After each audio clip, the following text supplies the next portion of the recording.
Everyone, अभी हम लोग जा रहे हैं बसंत। हमारे मित्र जो हमारे साथ साथ रहते हैं और हमेशा अच्छा सजेस्ट करते हैं, वो अभी आ रहे हैं मेरे घर पर और वहां से हम लोग तुरंत निकलेंगे और जस्ट आएंगे। दरियापुर से आ रहे हैं और दिखाते हैं अपने मित्र को और हम लोग जाए बसंत।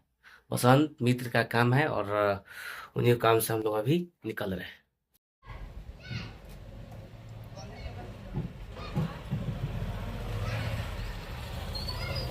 जा रहे हैं पार्टनर के साथ, तुरंत नीचे उतर कर जाएंगे पार्टनर के साथ तो मिलेंगे।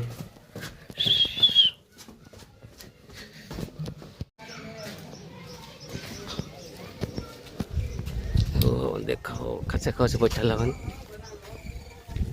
बसंत चलेगा, बसंत बसंत पार्टनर हवन।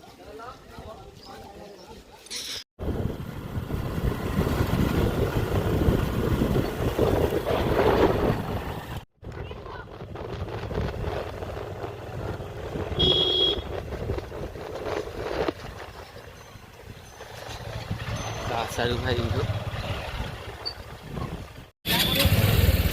बैठो।